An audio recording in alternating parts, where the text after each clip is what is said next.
I don't think I need to lay out the significant issue facing the state in relation to these ongoing arson attacks.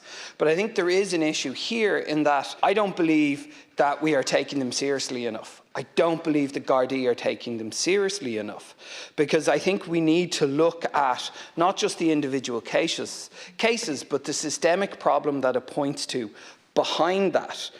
And despite the fact there are arrests, recent arrests, I still would assert we're not taking them seriously, because the Commissioner has spoken about this being one-offs or lone wolf or copycat attacks.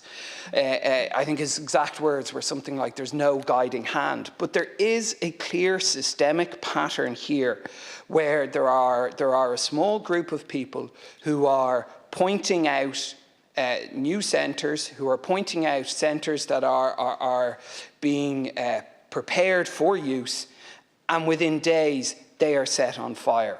So there is a clear pattern here, there is a clear systemic pattern here, and really we're not responding to that, and inaction has consequences.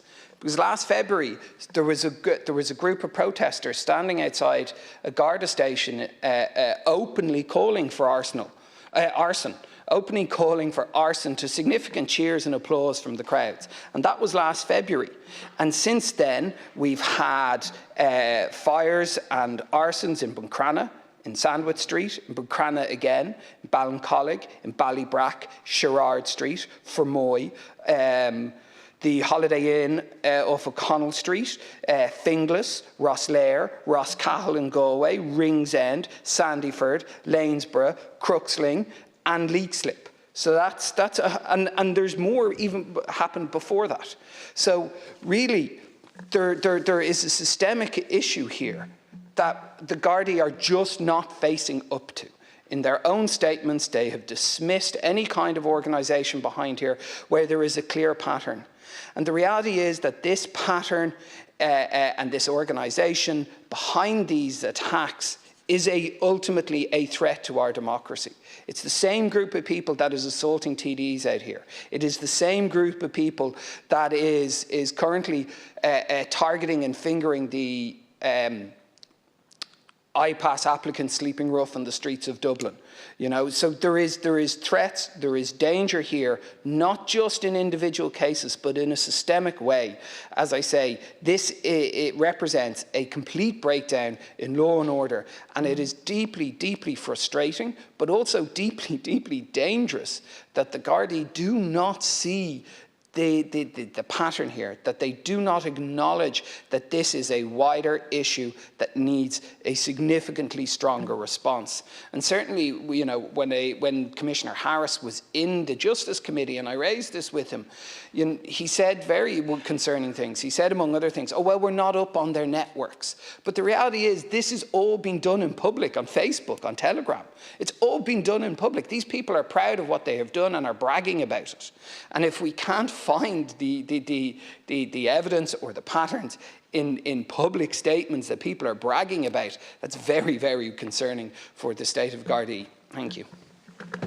Thank you, Lars Kencorley, and thank you, Deputy, for raising this matter. I know it's something that's at the fore of all of our minds at the moment. I want to start just with a positive, saying that all communities across the country, I think, have been extremely welcoming and extremely supportive of the large number of people who have come to this country seeking shelter and protection. And I think that will continue in that way. While people have a right to protest, and that's something that we should always protect, people do not have a right to do so in a way that causes fear, that causes harm, and that causes people to fear for their safety, or in a way that threatens public safety or public order, and in particular the intimidation of migrants, the blocking of access to accommodation centres. This is absolutely unacceptable, and I think it warrants an appropriate response from An Garda Síochána, and I do believe that Gardaí have responded appropriately.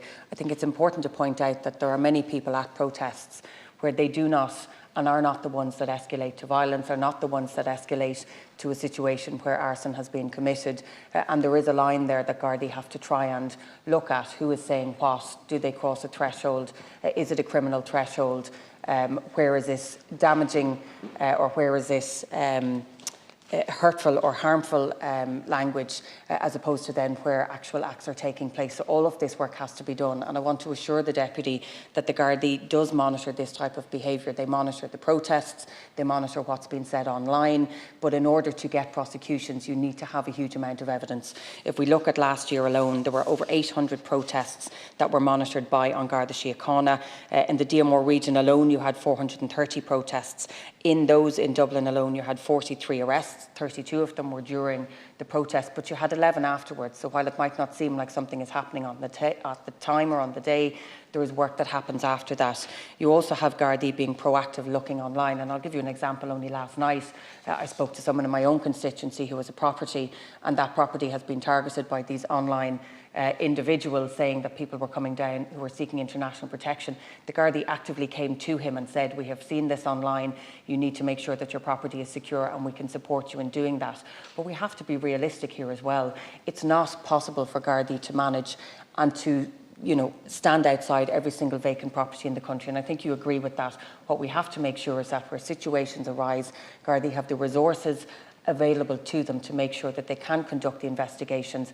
And you've mentioned we have 10 arrests have already been made specific to the arsons that have taken place not just in the last few weeks but over the last number of months. We have other arrests that have taken place in relation to vandalism in these particular properties, and it's so important that people realise this is not protest. Somebody who thinks by breaking a window in a direct provision centre that this is them merely making a point. This is a criminal act, and there are very serious penalties. When it comes to arson, the maximum penalty is up to life imprisonment. When it comes to vandalism, it's up to 10 years in prison or a significant fine. So people need to be very clear. And again, I think it's very important that we don't in any way suggest that Gardaí or anyone in this House are responsible for this, or those who are seeking protection that they are responsible for what's happening. The only people who are responsible for the arson attacks, for the vandalism, for the violence that we're seeing, or for the harmful language online are the people who are lighting the matches, who are planning out and carrying out these acts. There can never be a justification for such acts, regardless of circumstance or alleged motivation. And I would stress again what I have said a number of times: anybody who has information needs to come forward, because you are also complicit if you are not providing information to An Garda Síochána. So I appreciate it can be frustrating for people when you want to see arrests take place yesterday, but if you want a conviction, you need to make sure that you have the evidence. You need to make sure that you reach that criminal threshold, that there's CCTV, that you have witnesses, that you have people willing to come forward, that when you go to the DPP, that you have enough evidence to get a prosecution. So I just would stress Gardaí are absolutely committed to making sure that people who are responsible for these vile acts, that they are held accountable. I don't like it any more than you do, Deputy, but I speak to the Commissioner on a regular basis, and he has been assured of any resources that he needs further to deal with this, he will have them.